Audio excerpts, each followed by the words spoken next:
நன்றி மறப்பது நன்றன்று, நன்றல்ல தன்றே மறப்பது நன்று. வணக்கம் நண்பர்களே, நான் உங்கள் தோழி ஷிவானிமூர்த்தி. இது ஓம் ரிதம் ஆஃப் லைஃப். நம்ம இன்னைக்கு இந்த வீடியோவில் இந்தியாவுக்கும் ஈரானுக்கும் இடையேயான உறவு எவ்வளோ முக்கியமானது அப்படின்றத பற்றி தான் தெரிஞ்சுக்க போகிறோம். வாங்க தெரிஞ்சுக்கலாம். பல வருடங்களாக இருந்த ஒரு தொடர்பு, ஒரு நல்ல நட்பு ஈரானுக்கும் இந்தியாவுக்கும் இடையே தொடர்ந்துட்டு வந்துச்சு. ஆனால் கடந்த ரம்ஜான் ஈத் அப்போ ஈரானுடைய தலைவர் நடத்தின உரையாடல் எல்லாரையும் அதிர செஞ்சது. அது என்ன தெரியுமா? இந்த உலகத்தில் வாழும் அனைத்து இஸ்லாமிய சகோதரர்களுக்கும் நம்ம உதவி செய்யணும். அதே போல காஷ்மீரில் உள்ள இஸ்லாமியர்களுக்கும் நம்ம உதவி செய்யணும். எப்படி காஷ்மீரை அடக்குமுறைக்குள்ளாக்கிட்டு இருக்காங்களோ அவங்கள எதிர்த்து நம்ம குரல் கொடுக்கணும், சண்டையிடணும் அப்படின்றத அவர் திருநாளின் போது நடந்த உரையாடலில் சொல்லியிருக்காரு. ஸோ இந்த காணொலியில் நம்ம ஈரானுக்கும் இந்தியாவுக்கும் உள்ள தொடர்பு, நட்புறவு எத்தனை வருஷங்களாக இருக்குது அப்படின்ற ஹிஸ்ட்ரியை தான் தெரிஞ்சுக்க போகிறோம். வாங்க தெரிஞ்சுக்கலாம்.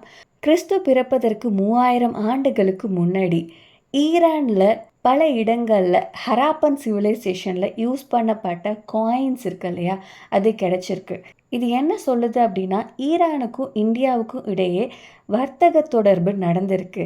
அதில் முக்கியமாக சில்வர், லப்சி லசூலி போன்ற ரொம்ப ப்ரீஷியஸான மெட்டல்ஸ் ஈரான்லேருந்து இந்தியாவுக்கும், ஐவோரி அதாவது யானை தந்தம் இருக்கு இல்லையா, அது போன்ற விலை உயர்ந்த பொருட்கள் இந்தியாவிலேருந்து ஈரானுக்கும் ஏற்றுமதி இறக்குமதி செய்யப்பட்டிருக்கு. இதை தொடர்ந்து 2000 ஆண்டுகள் கிறிஸ்து பிறப்பதற்கு முன்பு நம்ம 2 பேருமே, அதாவது இந்தியாவும் ஈரானும் சகோதரர்கள் போல இருந்திருக்காங்க. ஏன் அப்படின்ட்டு கேட்டிங்கன்னா, நம்ம இந்தியாவுடைய பெயர் ஆக்சுவலாக இது Persian name. Iran Persian language பேசக்கூடியவங்க. ஸோ அவங்க மொழியில் இண்டஸ் ரிவர் இருக்கு இல்லையா, அதை ஹிந்து அப்படின்ட்டு அழைப்பாங்களாம். அந்த ஹிந்துன்றது பல மொழிகள் சேர்ந்து பிற்பாடு இந்தியா அப்படின்ற பெயராக வந்துச்சு. அதே போல் ஈரான் சான்ஸ்கிரிட்ல இருந்து உருவானது. சான்ஸ்கிரிட்னு பார்க்கும்போது இது இண்டோ ஆரியன் மொழி. அது மட்டும் கிடையாது, இஸ்லாம் ஈரானுக்குள்ளார வரத்துக்கு முன்னாடி வரைக்கும் ஈரானும் நம்மளும், அதாவது ஈரானும் இந்தியாவும் கிட்டத்தட்ட இந்த ஹிந்துஸ் காட் இருப்பாங்க இல்லையா, அவங்க எல்லாமே அவங்களுடைய வழிபாடு எல்லாமே ஒரே முறையில் தான் இருந்திருக்கு. அது மூடநம்பிக்கையாகவும் இருக்கட்டும், கதைகளாகவும் இருக்கட்டும், நம்ம 2 பேரும் ஒரே விஷயத்தை ஷேர் பண்ணிட்டு இருந்திருக்கோம்.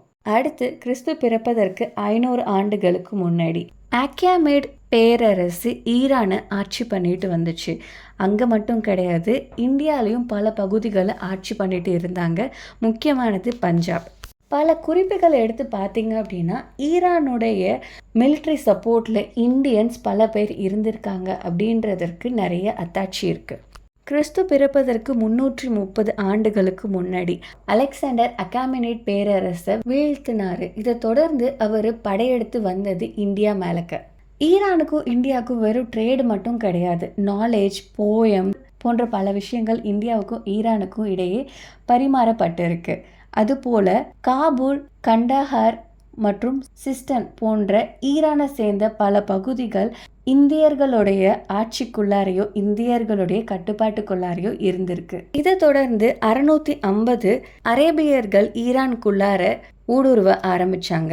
இதனால சஃபாவிடிஸ்னு சொல்லக்கூடிய சியா முஸ்லிம்ஸ் கண்ட்ரியா ஈரான் மாறுச்சு. அதே போலக்கு இந்தியாவை ஃபர்ஸ்ட் டெல்லி சுல்தானும் பிறகு முகல்ஸும் இன்வைட் பண்ண ஆரம்பிச்சாங்க. இதற்கிடையில் நான் ஒரு சின்ன ஸ்டோரி சொல்லிக்கிறேன். இது 1540ஆம் ஆண்டு உண்மையிலே நடந்த ஒரு விஷயம். முகல் எம்பையரான ஹுமாயூன் ஆப்கான் ஜெனரலான ஷெர்ஷா ஷூரின்றவரால் வீழ்த்தப்பட்டு பல மன்னர்கள் கிட்டக்க உதவி கேட்டு போனார். அதில் சிந்த், மார்வர் போன்ற பல மன்னர்களை அவர் சந்தித்து எனக்கு உதவி பண்ணுங்க அப்படின்ட்டு கேட்டாங்க. ஆனால் யாருமே அவருக்கு உதவி பண்ண தயாராக இல்லை. இதன் பிற்பாடு அவர் 1544 ஈரானுக்கு போகிறாரு. ஈரானில் உள்ள சஃபாவிடிட் இவரை வரவேற்று இவருக்கு உதவி செய்வதற்கு தயாராக இருந்தாங்க. இதை தொடர்ந்து ஹுமாயூன் கண்டஹாரா, காபூல், லாகூர் மற்றும் டெல்லியை கைப்பற்றுறாரு. இதனூடே பர்ஷியன் கல்ச்சரையும் அவர் கொண்டு வராரு. ஈரானை சேர்ந்த மொழி, ஈரானுடைய கட்டமைப்பு, அங்கே உள்ள மியூசிக் போன்ற அரிய விஷயங்கள் எல்லாத்தையுமே இந்தியாக்குள்ளார கொண்டு வராரு. இது எந்த அளவுக்கு எக்ஸ்ட்ரீமாக போச்சு அப்படின்ட்டு கேட்டிங்கன்னா, முகலோடைய அரசவையில் பர்ஷியன் லாங்குவேஜ் தான் அஃபீஷியல் லாங்குவேஜாக பேசுவாங்களாம். சாமானிய இந்தியர்களுக்கு பர்ஷியன் லாங்குவேஜ் தெரியாது. ஆனால் எதனால் ஹுமாயூனுக்கு ஈரானை சேர்ந்த சஃபாவிடின் உதவி செஞ்சாங்க? காரணம் இருக்குது.